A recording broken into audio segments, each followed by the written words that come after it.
kita di bulan Ramadan, yaitu Syahrul Mubarak, bulan penuh ampunan.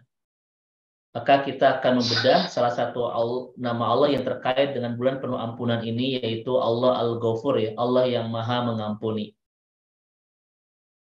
Bapak Ibu yang semoga Allah rahmati dan Allah berkahi, nama Allah Al-Ghafur di dalam Al-Quran itu terulang sampai 91 kali. Walaupun nanti kita akan menemukan nama Allah Al-Ghafur ini sebetulnya ada 3 sigot, ya, 3 bentuk. Ada Al-Ghafir, ada Al-Ghafur, dan ada Al-Ghaffar, ya. Yang pertama adalah Al-Ghafir, yang kedua Al-Ghafur, yang ketiga Al-Ghaffar. Ini tiga-tiganya Bapak Ibu sekalian dari Ghaffar sama, ya, yaitu Allah yang Maha Mengampuni. Walaupun sebagian ulama kesadaan itu memberikan definisi yang tidak sama di antara 3 nama ini, Al-Ghafir, Al-Ghafur, dan Al-Ghaffar. Ulama-ulama kita itu memberikan penjelasan kalau Al-Ghafur itu mengampuni dosa semuanya secara keseluruhan. Kemudian Al-Ghafir itu pengampunan dosa untuk dzunubul kabir, dosa-dosa besar.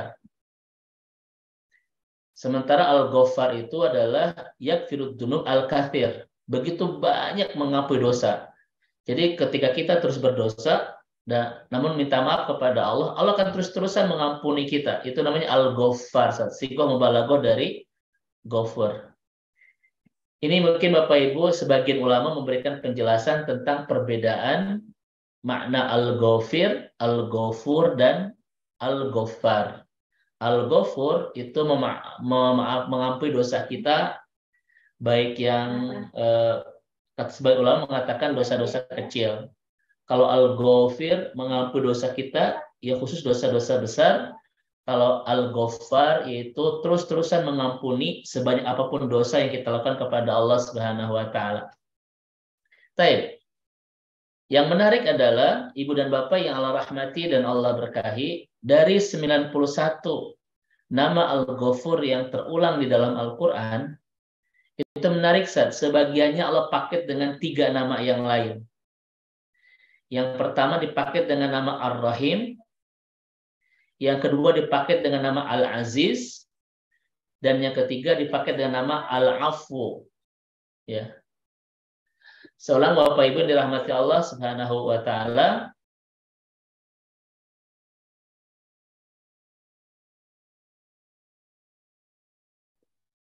Baik.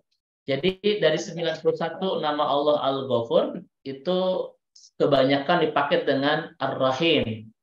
Sebagaimana yang kita temukan di Al-Baqarah 173. A'udzubillahi minasyaitonir rajim. Innallaha ghafurur rahim. Kemudian kita temukan di surah Al-Mulk ayat 2, yaitu Al-Ghafur dipakai dengan nama Al-Aziz. Di ayat 2 kan, alladzi khalaqal mauta wal hayata liyabluwakum ayyukum ahsanu amala wa huwal azizul ghafur. Ya. Kemudian yang ketiga itu dipakai dengan nama Allah Al-Afu. Kita bisa menemukannya di surah An-Nisa ayat 43. A'udzubillahi minasyaitonir rajim. Innallaha kana afuwan ghafura.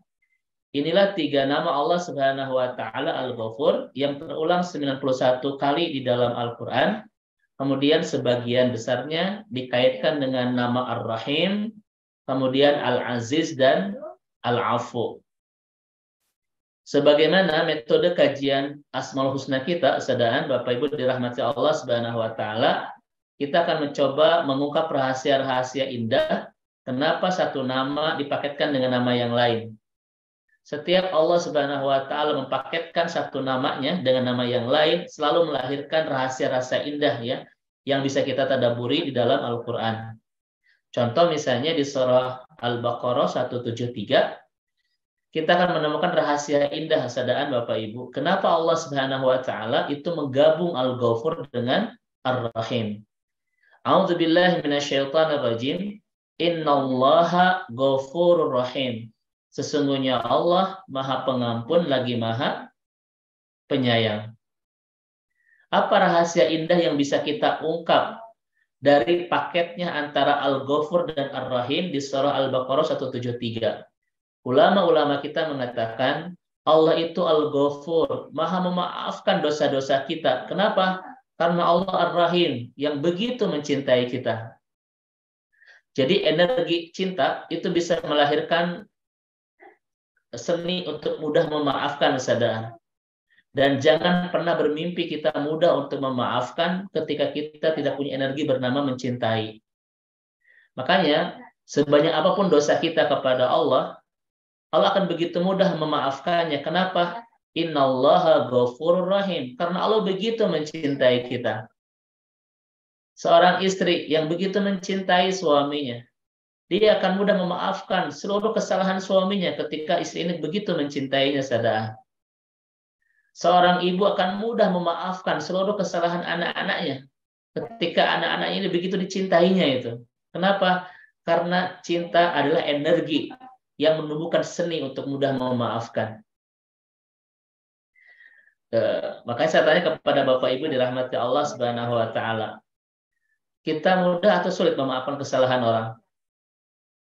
Mudah atau sulit Bapak Ibu? Tergantung berapa besar energi cinta kita kepada mereka.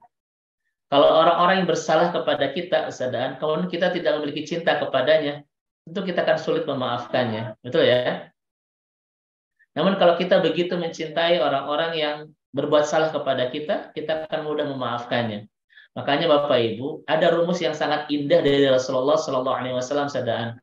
Bagaimana supaya kita mudah memaafkan sebanyak apapun kesalahan orang kepada kita. Rumusnya adalah hadis riwayat Imam Bukhari dan Imam Muslim. Rasul mengatakan la yu'minu ahadukum hatta yuhibba li akhihi ma yuhibbu li nafsihi. Tidak benar iman seseorang, tidak sempurna iman seseorang, tidak lengkap iman seseorang sehingga dia mencintai saudaranya seperti mencintai dirinya sendiri ya, Bapak Ibu sekalian. Maka kalau kita sudah membangun cinta kepada saudara kita seperti kita mencintai diri sendiri, maka disitulah kita akan mudah memaafkan kesalahan siapapun yang bersalah kepada kita. Makanya kalau ada orang yang bilang sedang, Ustadz saya sulit memaafkan bla bla bla, itu berarti bahwa orang ini memang tidak memiliki energi cinta kepada orang yang bersalah kepadanya itu. Ya kan? Ya. Bapak Ibu mari kita evaluasi ya. Ini hadis ini Imam Bukhari dan Imam Muslim bahwa kita harus mencintai saudara kita seperti mencintai diri sendiri ya. Ini sebetulnya tahapan tengah dari sebuah persaudaraan, dari sebuah ukhuwah Islamiyah. Kan Allah Subhanahu wa taala mengatakan innamal mu'minuna ikhwah. Mukmin itu bersaudara. Maka tidak benar iman seseorang sehingga dia bersaudara. Kalau ingin melihat sehebat apa iman seseorang, maka lihatlah sekuat dan seindah apa hati dia ketika menaut dengan hati saudara-saudaranya itu. Ya kan? Nah, Bapak Ibu sekalian, persaudaraan itu, kesaudaraan itu ada batas minimalnya, ada batas tengahnya, ada batas maksimalnya. Kalau Bapak Ibu tidak ada di 3 batas ini, berarti kita sedang terlempar dari persaudaraan dari ukhuwah Islamiyah dan kita berdosa kepada Allah Subhanahu wa taala. Karena orang-orang beriman itu harus bersaudara, kata Nabi, wa kunu ibadallahi ikhwana. Jadilah hamba-hamba Allah yang bersaudara. Ternyata Ibu dan Bapak, jangan-jangan kita selama ini terus mendengungkan atau menggaungkan ukhuwah Islamiyah. Namun sebenarnya kita sedang tidak berukhuwah. Kenapa? Karena ukhuwah itu minimal ada batas minimalnya, ada batas tengahnya, ada batas maksimalnya itu. Apa batas minimalnya? Salamatus sadar. Hati kita sama sekali tidak ada keburukan tentang saudara kita. Hati kita tidak mengizinkan untuk menyimpan sesuatu yang tidak baik tentang saudara kita. Itu batas minimal Bapak Ibu. Makanya kalau di hati ini masih ada kedengkian, ketidaksukaan, kebencian, ya buruk sangka kepada saudara kita sedang terlempar dari ikatan ukhuwah Islamiyah. Karena batas minimalnya adalah salamatus sadar. Hati kita betul-betul terbebas dari perasaan-perasaan yang tidak baik tentang saudara kita. Batas tengahnya, Bapak Ibu sekalian, persaudaraan itu apa? Yu'minu li akhi, yuhibbu li akhihi ma yuhibbu li nafsi. Mencintai saudaranya seperti mencintai diri sendiri. Ini batas tengah. Dan batas maksimalnya apa? Al-ithar, mendahulukan saudara kita daripada diri kita sendiri. Itu batas maksimalnya atau batas tingginya. Pertanyaan saya kepada Bapak Ibu, saat ini kita sedang ada di batas mana? Batas minimal, batas tengah, atau batas atas? Batas maksimal. Jangan-jangan kita sedang tidak dalam lingkaran ukhuwah Islamiyah. Karena kadang kita terus menyimpan perasaan tidak suka, kebencian, buruk sangka, kedengkian kepada saudara-saudara kita. Pada kata Rasulullah, standar iman yang benar itu adalah mencintai saudaranya seperti mencintai dirinya sendiri. Baik, kalau kita sudah mencintai saudara kita, Bapak Ibu sekalian, maka kita akan mudah memaafkan sebesar apapun kesalahannya. Kenapa? Karena untuk mudah memaafkan butuh energi besar bernama cinta. Semakin besar perasaan cinta, semakin lapang hati untuk mudah memaafkan kesalahan orang-orang yang bersalah kepada kita. Inilah makna dan rahasia indah yang bisa kita ungkap kenapa Allah Subhanahu wa taala gandengkan Al-Ghafur dengan Ar-Rahim. Innallaha ghafurur rahim. Sesungguhnya Allah Maha Pengampun dan Maha Penyayang. Mari kita menjadi hamba-hamba Allah untuk bisa menumbuhkan kasih sayang agar arduhat samawati wal ardh uiddat lil muttaqin. Allah sediakan bagi orang-orang bertakwa surga seluas langit dan bumi. Siapa orang-orang bertakwa itu? Afina anin nas, orang-orang yang mudah memaafkan kesalahan saudaranya. Allah akan mudah memaafkan kesalahan seorang hamba ketika dia begitu mudah memaafkan kesalahan saudaranya. Makanya apa kata Umar bin Abdul Aziz? Utlubal afwa minallah bil afwi anin nas. Carilah pintu maaf Allah dengan mudah memaafkan kesalahan manusia. Semakin mudah kita memaafkan kesalahan saudara-saudara kita, semakin terbuka lebar pintu maaf Allah untuk kita atas segala kesalahan-kesalahan yang ada. Masya Allah. Baik. Yang kedua, Ibu dan Bapak yang semoga Allah rahmati dan Allah berkahi. Al-Ghafur itu dipaket dengan nama Allah yang kedua yaitu Al-Aziz. Sebagaimana yang kita temukan di surah Al-Mulk ayat 2. A'udzubillahi minasyaitonirrajim. Wa huwal azizul ghafur. Dan dialah yang maha perkasa dan maha mengampuni. Dan dialah yang maha perkasa dan maha mengampuni. Baik. Ibu dan Bapak yang Allah rahmati dan Allah berkahi, Al-Aziz itu biasanya sering kita pahami dan kita terjemahkan dengan dua terjemahan.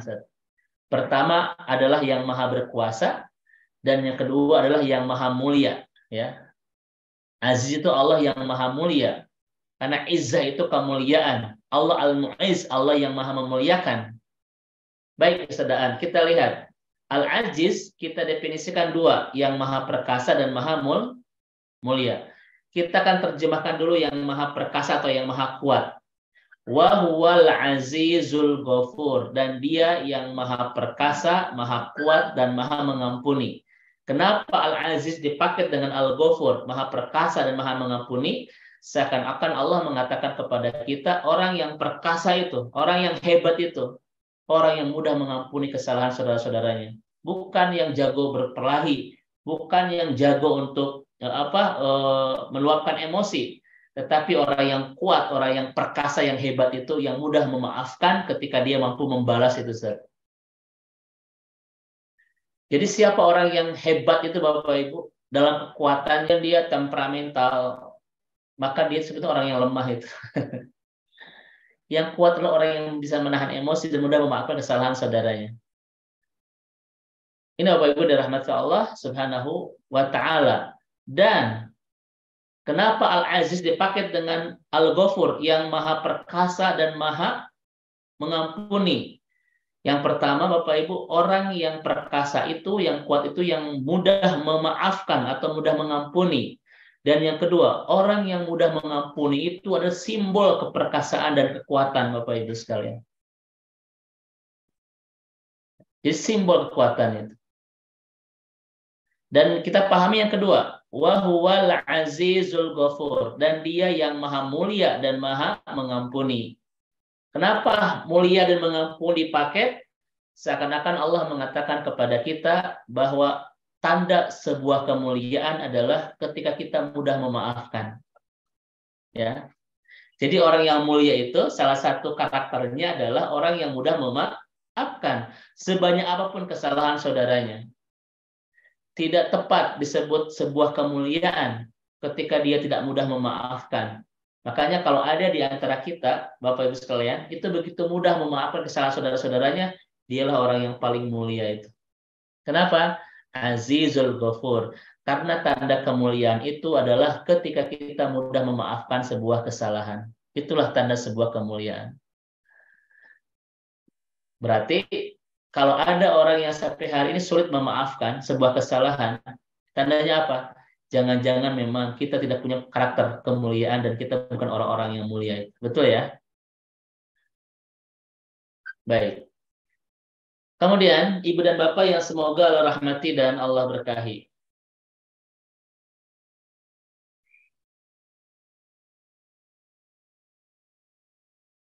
Yang ketiga, An-Nisa 43. Allah paketkan antara Al-Ghafur dengan Al-Afu. A'udzubillahi minasyaitonirrajim. Innallaha kana afuwan ghafura. Sesungguhnya Allah Maha Pemaaf dan Maha Mengampuni. Ini menarik untuk kita telaah Bapak Ibu sekalian. Al-Afu artinya memaaf, Maha Pemaaf. Al-Ghafur artinya Maha Mengampuni. Saya tanya kepada Bapak Ibu, apa perbedaan antara Maha dan Maha Mengampuni? Kira-kira perbedaannya apa? Karena Allah tidak serta-merta menyebut dua kata yang berbeda, kecuali mempunyai penekanan makna yang tidak sama. Apa perbedaan antara Al-Afu, Maha Memaafkan, Al-Ghafur, Maha Mengampuni? Bapak Ibu jangan menjawab, karena kalau maafkan itu dari kata maaf, mengampuni kata ampun. Baik Ustaz. Bapak Ibu, sebelum kita membedah perbedaannya, mari kita membedah persamaannya. Kenapa Al-Afu dipaket dan Al-Ghafur? Ketika pemaaf dan mengampuni Pak, dipaket dalam satu ayat, itu mengandung arti bahwa pintu maaf Allah itu bila hudud, tiada berbatas. Itu Ustaz. Pintu maaf Allah itu seperti luasnya sebuah samudra yang tidak memiliki batas pantai dan batas tebing itu, Ustaz. Andaikan dosa kita sebesar gunung di lautan, ampunan Allah seluas samudra. Andaikan dosa-dosa kita itu sebesar bumi, ampunan Allah akan seluas semesta. Kenapa? Karena paket Al-Afu dengan Al-Ghafur ini mengandung arti bahwa Allah itu memiliki keluasan pintu maaf yang tiada ada ujungnya, tiada ada batasnya itu. Itu dipahami oleh para ulama dengan dua pemahaman, Ustaz. Pertama, berpuluh-puluh tahun terus kita mengulang-ulang sebuah kemaksiatan seumur hidup kita. Terus, ketika kita minta maaf kepada Allah, maka tidak ada kesulitan oleh Allah untuk memaafkannya. Walaupun seberapa banyak kemaksiatan kita lakukan seumur hidup kita itu, yang terus terulang-ulang itu. Yang kedua kata para ulama, pemahamannya apa? Pemahamannya adalah sebesar apapun dosa yang pernah kita lakukan kepada Allah, kita habiskan usia kita dengan dosa-dosa besar sekalipun, keadaan ya berzina, korupsi, ya riba, semua kemusyrikan, semua kita lakukan. Kalau kita minta maaf kepada Allah Subhanahu wa taala, Allah tidak punya kesulitan untuk memaafkannya. Makanya Al-Afu dan Al-Ghafur dipaket, tiada kesulitan bagi Allah untuk memaafkan sebanyak apapun dan sebesar apapun kesalahan yang pernah kita lakukan. Makanya Ibu dan Bapak yang dirahmati Allah Subhanahu wa taala, Ustadz, kalau ada orang yang berdosa kepada Allah, kemudian dia merasa pesimis dosanya akan dimaafkan, dia telah menyempurnakan dosa dengan dosa yang lebih besar. Kenapa? Karena bersuudzon kepada Allah itu adalah sebuah dosa. Dan bentuk suudzon terbesar kepada Allah adalah ketika hati kita pesimis bahwa dosa kita dimaafkan oleh Allah. Saya bertanya kepada Bapak Ibu, ada nggak dosa yang tidak termaafkan oleh Allah? Tidak ada. Semua dosa Allah maafkan. Itu Ustaz, ada dosa kemusyrikan. Dosa kemusyrikan dalam Al-Quran tidak akan dimaafkan kalau dosa itu dibawa ke akhirat. Namun ketika kita sudah minta maaf di dunia sebelum kita pulang ke akhirat, Allah akan mudah memaafkannya.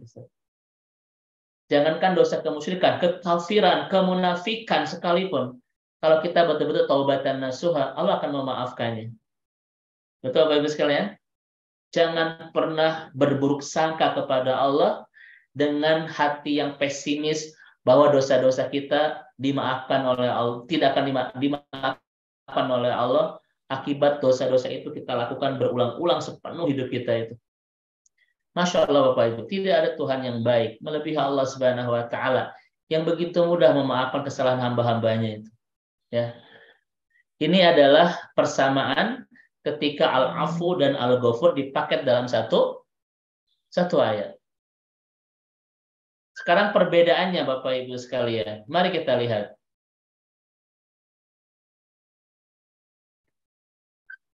Apa perbedaan al-ghafur dan al-afu? Al-ghafur maha mengampuni, al-afu maha memaafkan. Persamaannya tadi, yaitu Allah tidak punya kesulitan sedikit pun untuk mengampuni sebanyak apapun dan sebesar apapun dosa kita. Sekarang apa perbedaannya Bapak Ibu sekalian? Antara al-afu dan al-ghafur. Ya. Al-ghafur itu asal katanya Ustaz dari ghafaro, yaitu menutup. Lalu siapa Allah itu? Al-Ghafur, Allah yang maha menutup dosa kita dan tidak akan pernah dihukum. Sitrun, satarun, la yaqa'u ma'hu iqabun.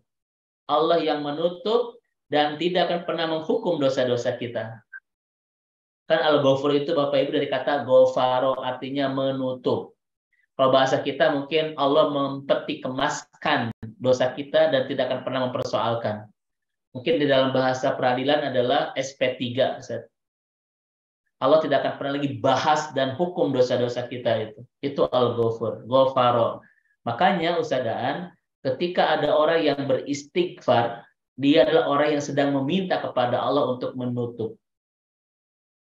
Kan ghafaro itu menutup. Al-ghafur, Allah yang maha menutup dosa. Istighfar, yaitu kita meminta kepada Allah untuk menutup. Jadi ketika orang beristighfar, Bapak Ibu sekalian, dia sedang meminta 3 hal kepada Allah. Yang pertama, meminta kepada Allah untuk menutup aib-aibnya, agar dosa-dosanya tidak Allah bongkar ke hadapan hamba-hamba Allah yang lain. Boleh jadi Bapak Ibu saat ini Ustadaan, kita ini bukan orang yang mulia, tetapi orang yang sedang ditutup dosa-dosanya oleh Allah Subhanahu Wa Taala. Kita ini bukan orang bersih, kita ini bukan orang yang ini, tapi kita ini orang yang sedang ditutup aib-aibnya oleh Allah Subhanahu Wa Taala.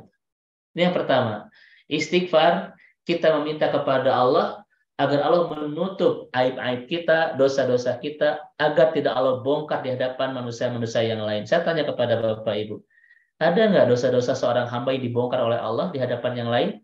Ada nggak, Ustaz? Dan itu banyak.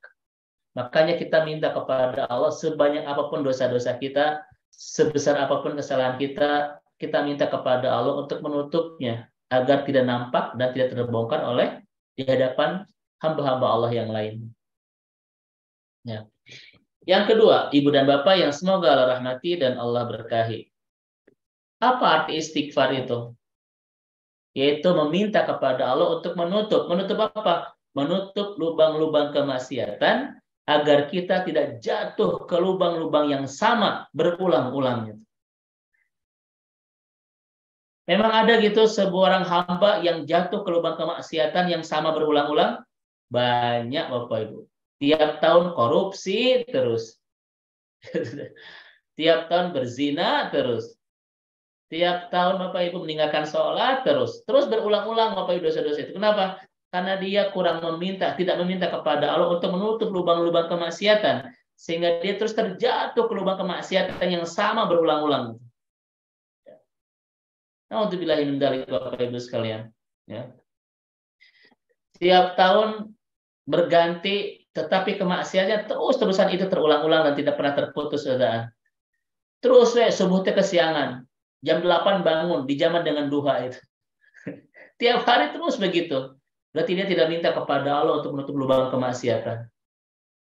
Minta Bapak itu perbanyak istighfar agar Allah menutup aib-aib kita, agar Allah menutup lubang-lubang kemaksiatan, agar kita tidak jatuh terus berulang-ulang ke dalamnya Bapak Ibu. A'udzubillahi min dzalik. Saya tanya kepada Bapak Ibu, ada nggak orang yang ketika berbuat dosa tidak bisa berhenti dari dosa itu, ada nggak?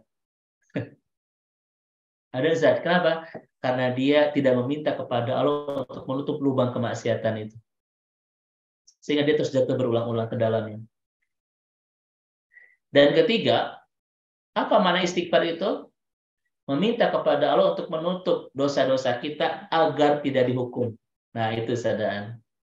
Satarun la yaqau fi iqab. Minta kepada Allah untuk menutup agar Allah nanti tidak mempersoalkannya dan menghukumnya kelak di akhirat. Mempeti kemaskan atau meng-SP3-kan. Jadi inilah Al-Ghafur, di mana dosa-dosa kita tidak akan pernah mendapatkan balasan dari Allah Subhanahu wa taala karena Allah Al-Ghafur. Sementara Al-Afu, Bapak Ibu sekalian, itu maknanya adalah yang hudunub wasayyat. Kalau Al-Ghafur itu menutup, kalau Al-Afu itu menghapus. Jadi siapa Allah Al-Afu? Allah yang Maha Pemaaf, yaitu Allah yang Maha menghapus dosa-dosa kita sehingga hilang di catatan. Seperti jejak kaki di padang pasir yang cepat hilang karena hembusan angin itu, kata para ulama itu. Makanya Allah Al-Afu ini, Bapak Ibu, itu diajarkan dan diperkenankan nama ini oleh Rasulullah Shallallahu Alaihi Wasallam kepada Aisyah radhiyallahu anha di hari-hari terbaik, di bulan terbaik, yaitu di hari-hari Lailatul Qadar di bulan Ramadan. Rasul mengajarkan kepada Aisyah radhiyallahu anha sebuah doa yang sangat hebat sekali. Allahumma innaka afuwun tuhibbul afwa fa'fu anni. Hadis riwayat Imam Tirmidzi. Nah, ini Bapak Ibu. Allahumma innaka afuwun tuhibbul afwa fa'fu anni. Nama Allah Al-Afu diperkenankan oleh Rasulullah Sallallahu Alaihi Wasallam di hari-hari terbaik sepanjang bulan terbaik, yaitu di 10 hari terakhir Ramadan, di sepanjang bulan-bulan penuh berkah ini. Makanya ketika Bapak Ibu bertanya, Ustadz, doa terbaik apakah yang harus saya sering ulang-ulang dan saya pinta kepada Allah di sepanjang 10 terakhir Ramadan itu? Maka Bapak Ibu bacalah sebagaimana doa yang diajarkan oleh Rasulullah kepada Aisyah radhiyallahu anha. Allahumma innaka afuwun tuhibbul afwa fa'fu anni. Ketika kita sudah mendapatkan pintu maaf dari Allah, maka dosa-dosa kita Bapak Ibu terhapus di semua catatan, sama sekali tidak pernah ada jejak, seperti seolah-olah kita tidak pernah berdosa. Ini hebatnya doa Al-Afu ya. Jadi Bapak Ibu sekalian, apa perbedaan antara Al-Ghafur dan Al-Afu? Kalau Al-Ghafur menutup dan tidak akan pernah mempersoalkan. Kalau Al-Afu menghapus semua catatan sehingga bersih dari segala catatan yang ada. Ini Al-Ghafur dan Al-Afu yang Allah perkenankan di surah An-Nisa ayat 43. Ini Ibu dan Bapak, rahasia-rahasia indah yang kita bisa ungkap dalam tadabbur-tadabbur indah kita. Kenapa Allah Subhanahu wa taala paketkan Al-Ghafur dengan Ar-Rahim, gabungkan Al-Ghafur dengan Al-Aziz, dan mensandingkan antara Al-Ghafur dengan Al-Afu ya. Masya Allah itu. Baik. Ibu dan Bapak yang semoga Allah rahmati dan Allah berkahi.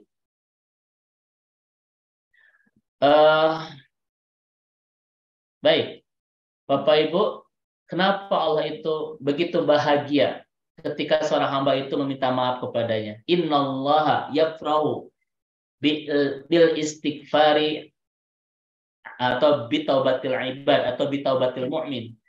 Kenapa Allah Subhanahu wa taala itu begitu bahagia dengan pertobatan dan permintaan maaf dari seorang hambanya? Jadi Bapak Ibu, kalau kita ingin membuat Allah bahagia adalah kita banyak minta maaf kepadanya. Innallaha yafrah bitaubatil mu'min. Karena Allah begitu bahagia, begitu bergembira dengan tobatnya seorang mukmin. Saya tanya kepada Bapak dan Ibu, kenapa Allah itu begitu bahagia dengan taubatnya dan istighfarnya seorang mukmin? Jawabannya Bapak Ibu itu ada tiga, ya. Jawabannya ada tiga. Yang pertama adalah Ustaz, Innallaha yargobu bil afwi wa la yusari'u bil uqubati. Karena Allah itu adalah Tuhan yang ketika kita berbuat salah ingin segera memaafkan, bukan segera ingin membalas. Salam Bapak Ibu. Allah itu yargobu bil afwi wa la yusari'u bil uqubati. Allah itu adalah Tuhan kita yang ketika kita bersalah ingin segera memaafkan, bukan segera ingin membalas sebuah hukuman. Jadi pertama kali kita bersalah kepada Allah, Allah sudah rindu ingin segera memaafkan dosa-dosa kita. Bukan ingin membalas kesalahan-kesalahan kita. Sebaliknya kalau Bapak Ibu disakitin oleh orang lain, yang segera ingin kita lakukan memaafkan atau membalas. Kalau Bapak Ibu dizolimi orang atau disakiti orang, yang pertama yang Bapak Ibu lakukan, memaafkan atau membalas? Membalas dulu, baru setelah itu memikirkan untuk memaafkan. Allah Bapak Ibu, ketika kita berkhilaf, bersalah kepadanya, langsung rindu dan kangen, ingin segera memaafkan. Allah rindu Bapak Ibu, terus menanti kita di pintu tobat. Makanya ketika kita meminta maaf, kerinduan Allah itu terbayarkan. Betul? Seseorang yang rindu, dan rindu itu terbayarkan, kira-kira bahagia tidak? Bahagia. Contoh, seorang ibu rindu menanti suaminya yang kerja berbulan-bulan. Ketika suaminya datang, Bapak Ibu sekalian, kira-kira si ibu ini bahagia tidak? Kenapa? Karena ada sebuah perasaan rindu yang terbalaskan dan terbayarkan. Maka seorang hamba ketika minta maaf seakan-akan rindu Allah untuk memaafkannya terbayarkan, Ustaz. Makanya wajar Allah itu bahagia.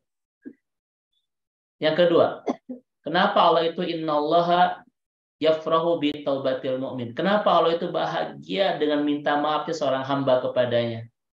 Kenapa? Karena Allah begitu mencintainya. Karena Allah itu begitu menyayanginya. Tidak mau hambanya itu jauh.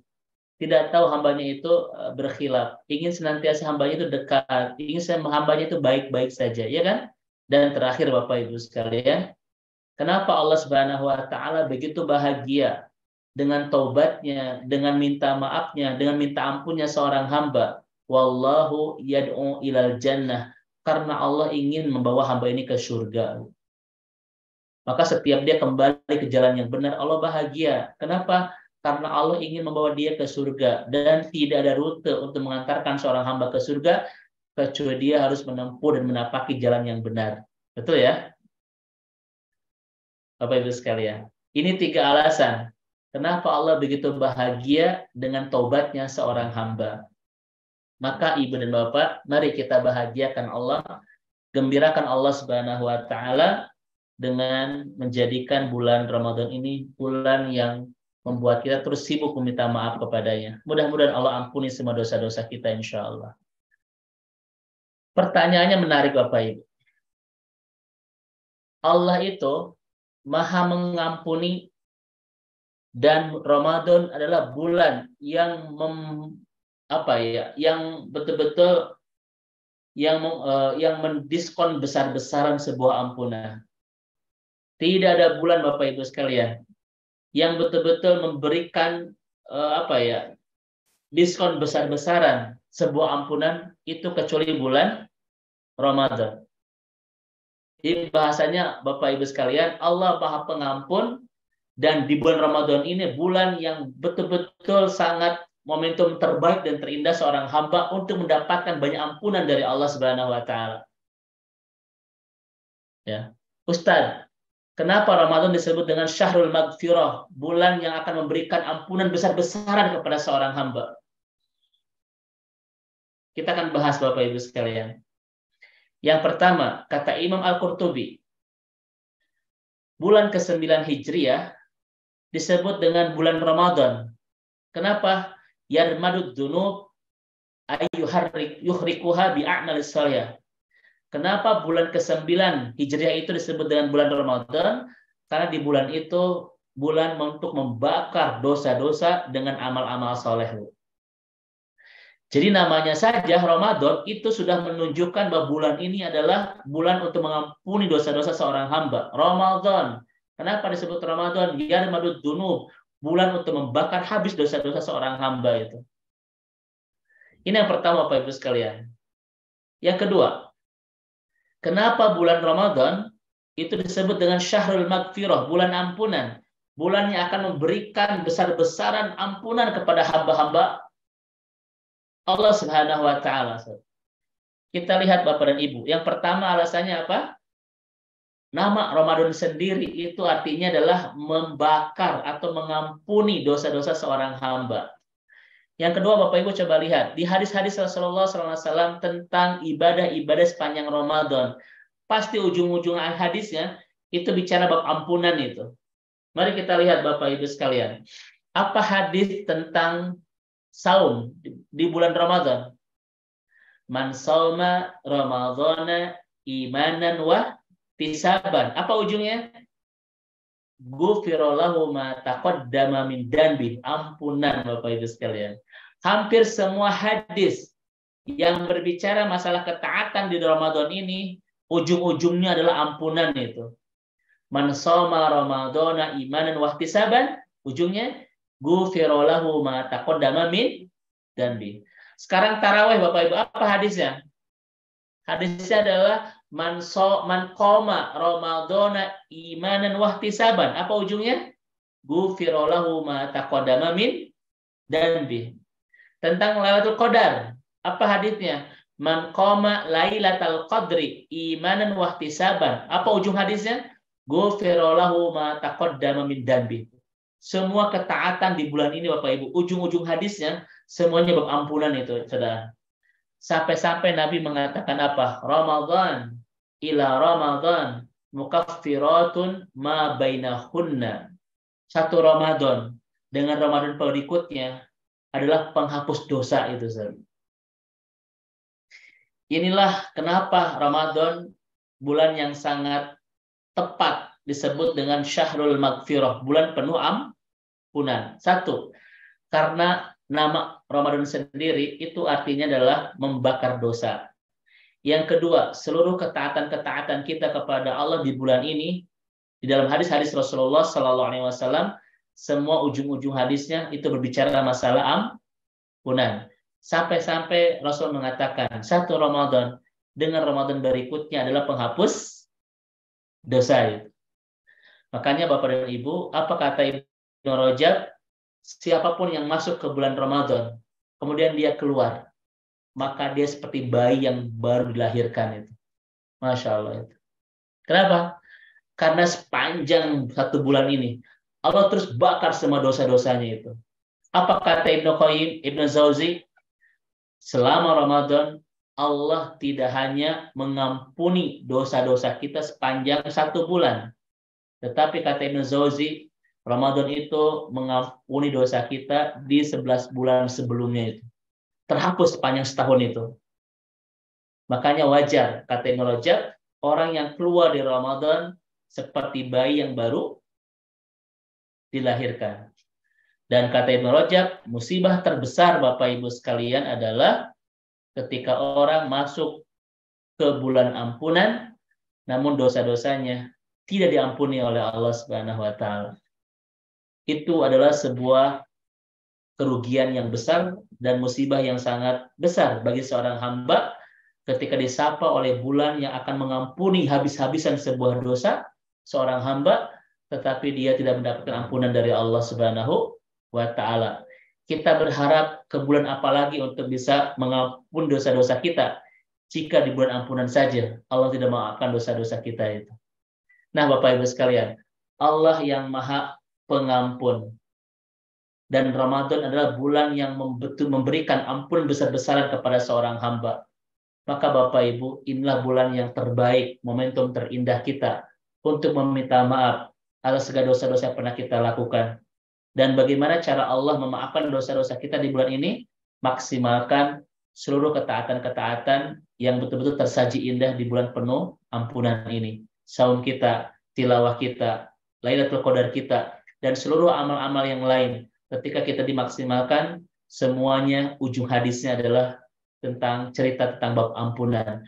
Mudah-mudahan Allah Subhanahu wa taala betul-betul memasukkan kita ke Ramadan ini untuk benar-benar membersihkan semua dosa-dosa kita, dan kita keluar di Ramadan ini seperti bayi yang baru dilahirkan, bersih dari segala kesalahan dan kehilafan. Wallahu a'lam bishawab. Saya persilakan kepada Ustaz.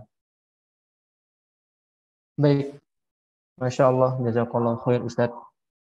Iya. Atas pemaparan terkait Allah Al-Ghafur. Masya Allah, saya beberapa tulisan saya catat Ustaz terkait Allah menutupi dan menghapus dosa-dosa kita. Mungkin fenomena hari ini Ustaz juga menarik ya. Allah tutupi aib-aib kita, tapi banyak orang yang membuka aibnya sendiri. Iya, makanya mudah-mudahan kita semakin tercerahkan dengan nama Allah Al-Ghafur. Baik Ustadz, untuk sesi sekarang kita buka sesi diskusi untuk tanya jawab, dan ini sudah ada yang masuk Ustadz di kolom chat. Silakan Ustadz. Fadhal. Baik, saya izin membacakan. Assalamualaikum, izin bertanya. Allah memaafkan kesalahan karena begitu mencintai seorang ibu, mudah memaafkan kesalahan anak-anaknya. Di sana berbuat kesalahan berkali-kali, terus menjengkelkan. Sudah diberitahu tidak menuruti nasihatnya. Bagaimana solusinya mencintai saudara kita, memaafkan di atas tengah Allah menyediakan surga Allah? Oke. Mungkin maksudnya Allah itu begitu memaafkan seperti kayak seorang ibu yang mudah memaafkan anak-anaknya walaupun sering menjengkelkan, tidak menuruti nasihatnya.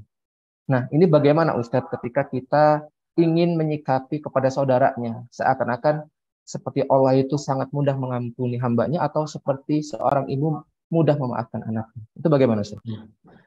Baik, saya punya kisah tentang dari Lanud Al-Masri ya. Ini tentang kisah hikmah yang tertuang di buku Bismika Nahya ya. Dengan Namamu Aku Hidup, di karya Dr. Amr Khalid ketika berbicara masalah Asmaul Husna usadaannya. Itu kajian ini ada di bab Taubat ya, di bab At-Tawab ya, mohon maaf, At-Tawab. Nama bukunya Bismika Nahya, tulisan Dr. Amr Khalid. Di sana di ujung pemaparan tentang Allah At-Tawab dikisahkan tentang sebuah cerita dari Lanud Al-Masri ya. Jadi Lanud Al-Masri ini dia itu apa bahasanya itu, enak qalbi, di mana hatiku, di mana hatiku. Dia sedang mencari hati. Di mana hatiku? Enak qalbi, di mana hatiku, di mana? Dia mencari ya. Jadi dia sedang pencarian diri tentang di mana hatinya itu. Mungkin dia sedang tidak menemukan apa sesuatu yang memang harusnya ada di hati gitu ya. Kemudian dia melihat seorang ibu itu mengusir anaknya ya dari rumahnya itu. Seorang ibu mengusir anak dari rumah, ini kata Lanud Al-Masri. Kemudian ketika si anak ini keluar dari rumah ibunya ini, karena diusir oleh ibunya, si anak ini tidak merasa bersalah. Kenapa? Karena dia diasihkan permain teman-temannya di ketika itu. Jika dia diajak oleh teman-temannya untuk main saking asiknya, sehingga dia tidak merasa bersalah ketika ibunya mengusir. Dia enjoy saja dengan permainan itu dan kesibukan itu. Kemudian ketika menjelang malam hari, ketika teman-temannya pulang, dia baru tersadar. Baru dia butuh pulang gitu. Tapi tidak tahu harus pulang kemana, karena ibunya sudah mengusirnya gitu. Namun dia tidak punya tempat pulang kecuali rumah ibunya kan. Ketika teman-temannya sudah pada pulang ke rumahnya masing-masing, dia tersadar dia butuh pulang. Namun dia tidak punya tempat pulang kecuali rumah ibunya. Namun dia pun merasa segan. Kenapa? Karena ibunya sudah mengusirnya. Ini dilema kan, Ustaz? Satu sisi ibunya sudah mengusirnya, sisi yang lain dia tidak punya tempat pulang kecuali rumah ibunya. Maka perlahan-lahan si anak ini mendekati rumah ibunya, tetapi tidak mau mengetuk apalagi membukanya. Dan akhirnya dia tertidur di depan pintu rumah ibunya itu. Nah, ketika si ibu ini tengah malam membuka pintu dan mendapati anaknya sedang tertidur di depan pintunya itu, apa yang akan dilakukan, Ustaz? Karena tadi siang dia sudah mengusirnya itu. Apa yang dilakukan oleh seorang ibu ini ketika mendapati anaknya sedang tertidur di tempat, di depan pintu rumahnya itu? Kata Larud Al-Masri, si ibu ini mendekapnya, memeluknya, dan membawanya ke dalam rumah. Si ibu ini mengusir, itu bukan karena benci, tetapi karena sayang, ingin anak itu baik, kan begitu. Nah itu saja. Sama seperti kita Bapak Ibu sekalian. Kadang kita tidak merasa bersalah, jarang berjamaah ke masjid, saking diasihkan permain dunia ini. Seperti si anak tadi, tidak merasalah ke ibunya, kan diasihkan permain teman-temannya. Banyak di antara kita yang tidak merasa bersalah, jauh dari Al-Quran, setiap hari lupa bersama Al-Quran, kan diasihkan permain dunia ini. Banyak di antara kita yang tidak merasa bersalah ketika meninggalkan sebuah kewajiban kepada Allah, karena diasihkan permain dunia ini. Itu, Ustaz. Banyak orang yang tidak merasa bersalah ketika mengambil sesuatu yang haram, karena diasihkan permain dunia ini, Ustaz. Banyak orang yang meninggalkan kewajiban, banyak orang yang mengambil harta yang haram dan tidak merasa bersalah karena diasihkan permain dunia ini. Banyak di antara kita yang tidak merasa bersalah ketika jauh dari Allah, ketika tidak punya waktu bersama Allah, karena diasihkan permain dunia ini. Tapi kata Al-Masri, sadaan, ada waktu di mana kita butuh pulang gitu. Ada waktu di mana hati kita dihentak, air mata kita menderas, karena kita merasa dia butuh pulang kembali kepada Allah. Betul tidak? Ya. Seperti anak tadi kan, ketika teman-temannya pulang, dia tersadar dia butuh pulang. Kita pun dalam hidup kita begitu Bapak Ibu. Ada momentum-momentum di mana kita tersadar, terhenyak ya, dan kemudian mengatakan, aduh, aku ingin kembali kepada Allah. Aku ingin minta maaf kepada Allah. Ada kan Bapak Ibu sekalian? Pertanyaan saya kepada Bapak Ibu, apa yang akan Allah lakukan ketika mendapati seorang hamba itu ada di depan pintu taubat?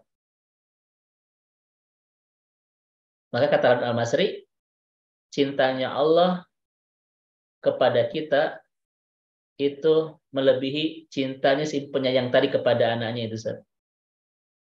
Allah akan memaafkan kita sebagaimana si ibu tadi mendekap anaknya, kemudian membawanya pulang masuk ke dalam rumah itu. Namun Allahu arhamu bika min ummika. Cintanya Allah kepada kita jauh melebihi seorang ibu penyayang itu kepada anaknya.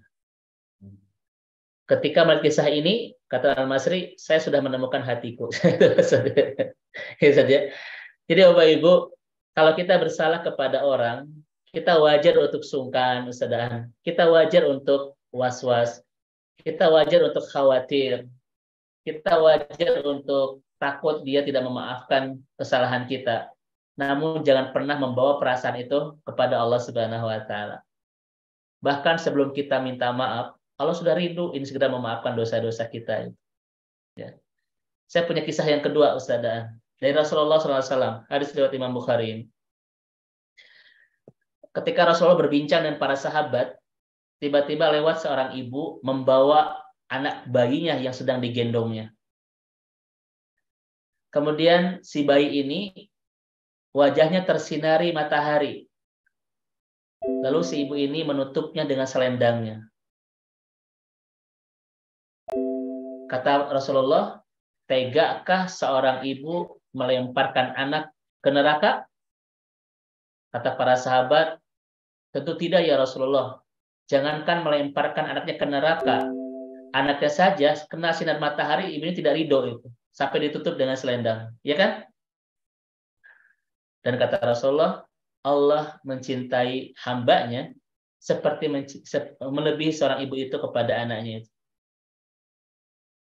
Ini menunjukkan kepada kita bahwa Bapak Ibu dirahmati Allah Subhanahu wa taala, jangan bawa perasaan sungkan, jangan bawa perasaan takut, khawatir, was-was. Allah tidak memaafkan dosa-dosa kita.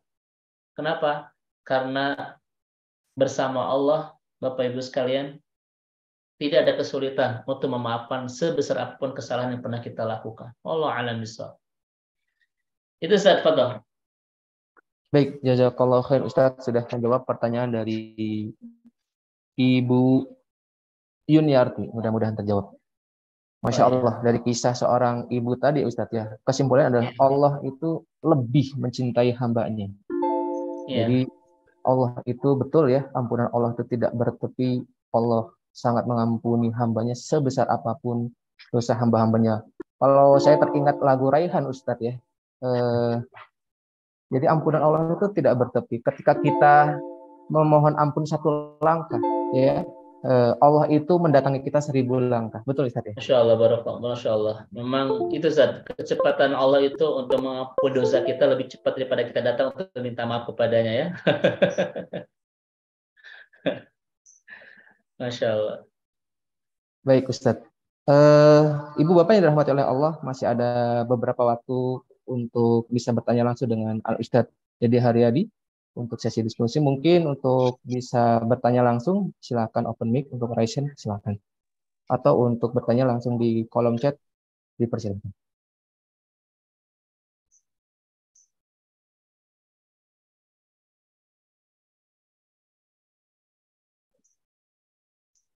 Baik Ustaz, sambil menunggu pertanyaan yang masuk, Ustaz, saya ada pertanyaan sedikit. Ini mungkin mewakili ibu-ibu atau bapak-bapak sekalian.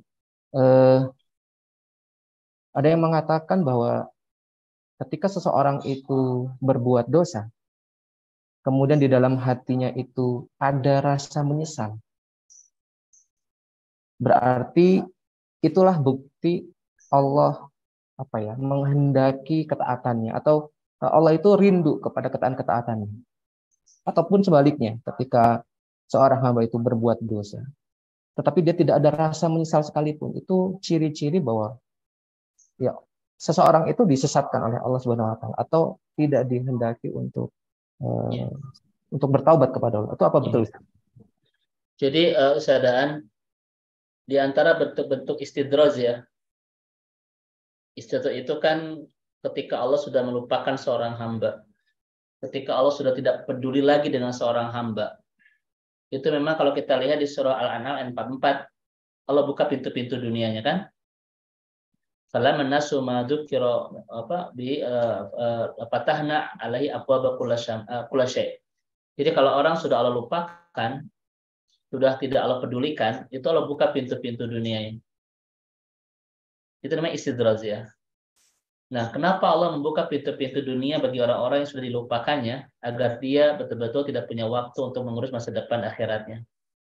Jadi kalau bahasa kita Ustaz, Allah membuka pintu-pintu dunia agar tertutup, agar dia tidak punya kesempatan untuk membuka pintu-pintu akhirat. Begitu Ustaz. Allah membuka pintu dunianya untuk menutup pintu akhiratnya. Kan begitu ya. Karena orang kalau semakin terbuka pintu-pintu dunianya, semakin tidak punya waktu untuk membuka pintu-pintu akhiratnya. Itu cara Allah melupakan seorang hamba. Makanya kalau ada di antara kita jauh dari ketaatan, namun makin berlimpah di kehidupan, itu bukan tanda kasih sayang, tanda Allah sudah ingin melupakan itu. Kan begini Bapak Ibu kita pahami, anugerah atau nikmat dari Allah itu ada dua. Yang pertama ada yang disebut dengan hayatan thayyibah. Ada yang disebut dengan kalau bahasa kita anugerah. Ada juga yang disebut dengan istidraj, ya kan? Ketika Bapak Ibu hidup dalam ketaatan, kemudian kita menemukan keberlimpahan, itu adalah hadiah terindah dari Allah, dan itu keberkahan dari ibadah kita. Namun sebaliknya, ketika kita makin jauh dari Allah, makin jauh dari masjid, makin jauh dari Al-Quran, makin jauh dari lingkaran-lingkaran kesolehan, namun dunia kita makin berlimpah, itu tanda Allah ingin melupakan kita. Kita disibukkan dunia kita sampai betul-betul kita tidak punya waktu untuk merapihkan masalah akhirat kita. Itu istidraj Ustaz. Nah, di antara istidraj itu kata ulama adalah Allah semakin tidak hadirkan sebuah penyesalan di perasaan ketika kita berbuat kemaksiatan. Jadi saat berbuat maksiat itu makin tenang gitu ya. Sama sekali makin tidak ada rasa was-was. Sebentar.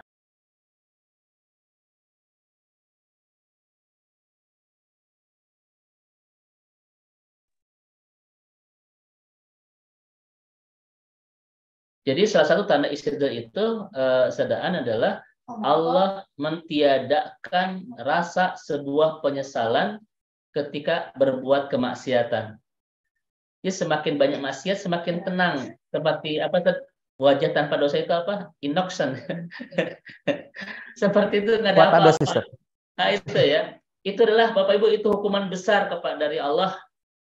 Kalau orang ketika berbuat maksiat, kemudian perasaannya tidak merasa bersalah, itu hukuman besar loh, Ustaz. Coba saya tanya kepada Bapak Ibu, kenapa orang tidak merasa bersalah ketika berbuat maksiat disebut hukuman besar?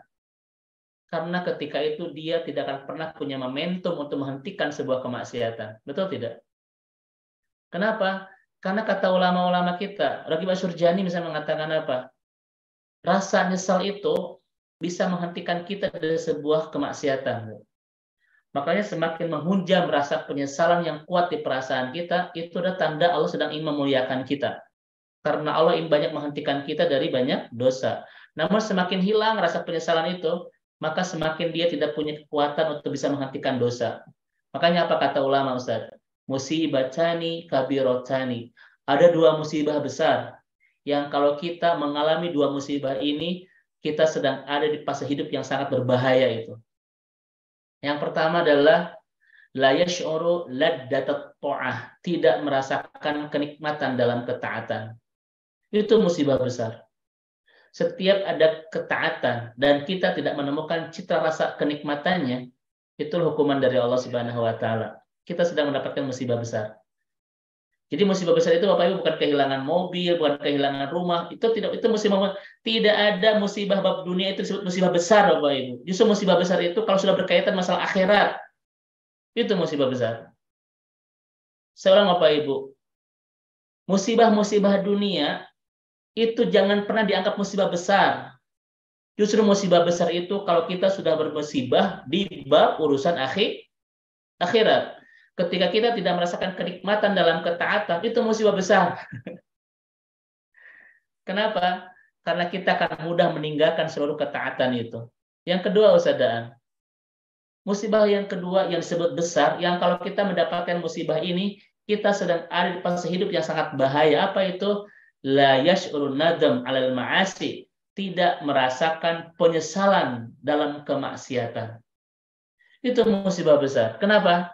Karena kalau orang tidak merasa menyesal dalam sebuah maksiat, maka dia adalah orang yang tidak akan pernah punya kekuatan untuk menghentikan kemaksiatan itu. Maka kita rumuskan Bapak Ibu, tidak ada kenikmatan dalam ketaatan dan tidak ada penyesalan dalam kemaksiatan, itu bentuk-bentuk musibah besar di kehidupan seorang hamba. Itu Ustaz. Makanya ini salah satu bentuk istidraj dari Allah, itu hukuman besar.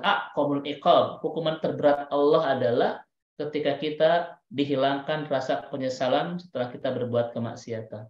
Selama kita masih ada menyesal, maka selama itu Allah masih ingin terus memuliakan hidup kita. Karena dari penyesalan itu akan menghentikan banyak kesalahan-kesalahan yang kita lakukan.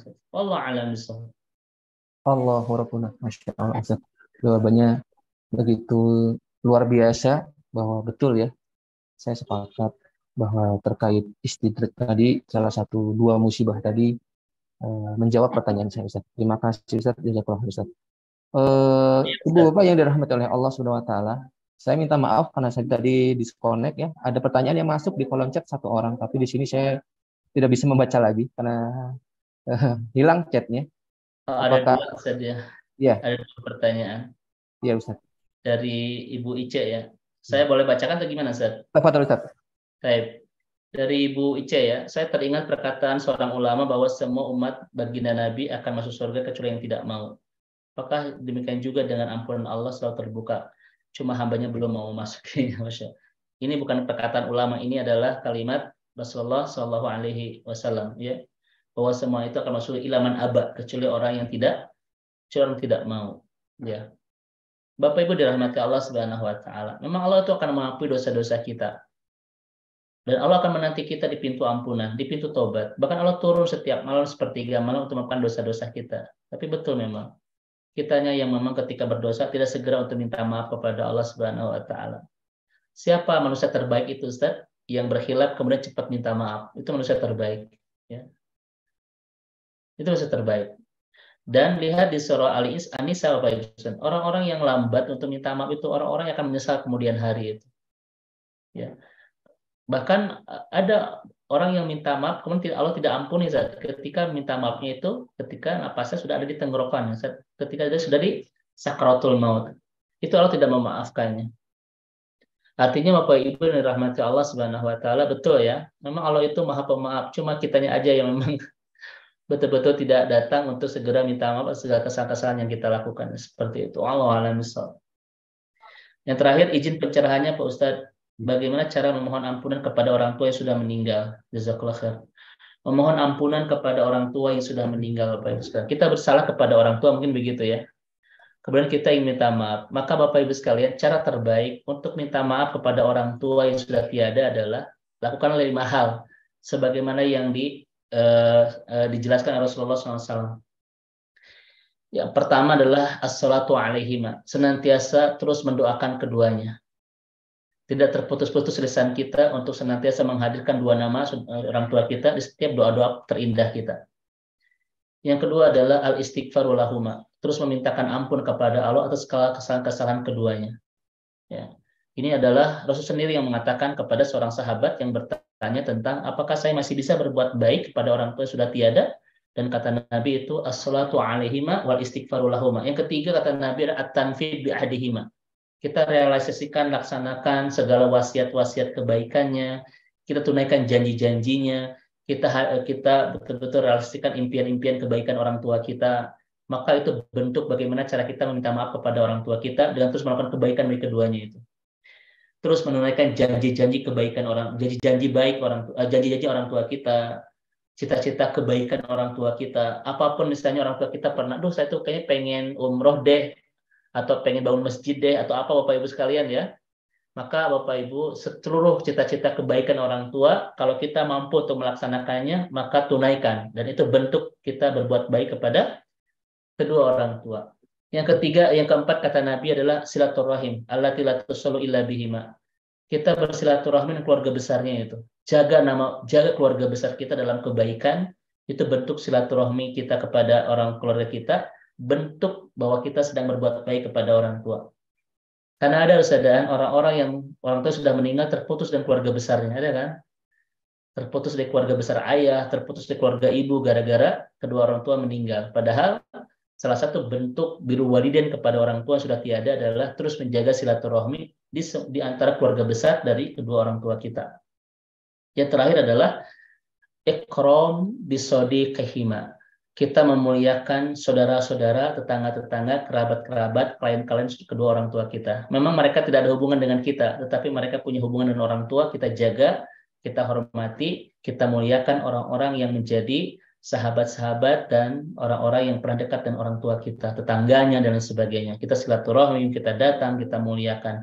Itu salah satu bentuk bagaimana cara kita bisa berbuat baik kepada orang tua kita dan minta maaf atas segala kesalahan kita di masa lalu kepada orang tua kita yang sudah tiada. Wallahu a'lam bishawab. Masya Allah, sudah menjawab pertanyaan yang terakhir Ustaz ya. Untuk itu Ibu Bapak yang dirahmati oleh Allah Subhanahu wa taala, karena keterbatasan waktu, tafadhol Ustaz, barangkali ada yang ingin disampaikan di sesi penutup. Betul. Pertama, Ustaz Daan, kita jangan pernah pesimis. Sebanyak apapun dosa kita